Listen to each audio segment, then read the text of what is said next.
Water professionals have relied on AWWA standards for almost 100 years. Standards cover virtually all major waterworks products and procedures. Compliance with AWWA standards is voluntary, but over the years, these documents have become indispensable. This video will explain how you can use AWWA standards to do your job more efficiently and more effectively. This program will cover 8 areas. We'll define what a standard is and what it isn't. We'll look at the categories of standards. We'll explain how standards are developed and updated. We'll examine what's in a standard. And we'll give you options for accessing standards. You'll hear from people in all facets of the drinking water profession. They'll talk about how they use the AWWA standards. We'll explain how you can help develop future standards.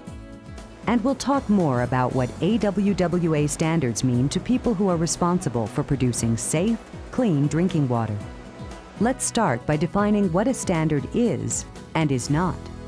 AWWA standards are publications that set out the minimum requirements of a product or process used in the potable water supply profession. AWWA standards define minimum requirements for the design, manufacture, installation, performance, testing, and maintenance of waterworks products and procedures. Here's what a standard is not.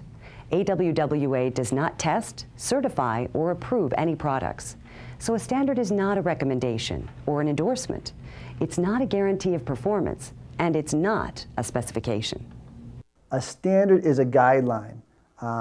Unfortunately, I think one of the big issues that we face is that people look at standards as a specification as opposed to a guideline to develop a specification. Understanding the difference between an AWWA standard and a specification is crucial. Again, a standard sets the minimum requirements for waterworks products and procedures. Most often, a specification goes beyond the parameters of the standard. It contains exacting information and requirements for a specific application.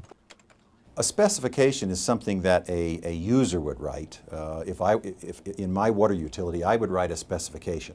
And in that specification, there would be delivery requirements, things like insurance, defaults, any particular unique characteristics that might not be a part of the AWWA standard.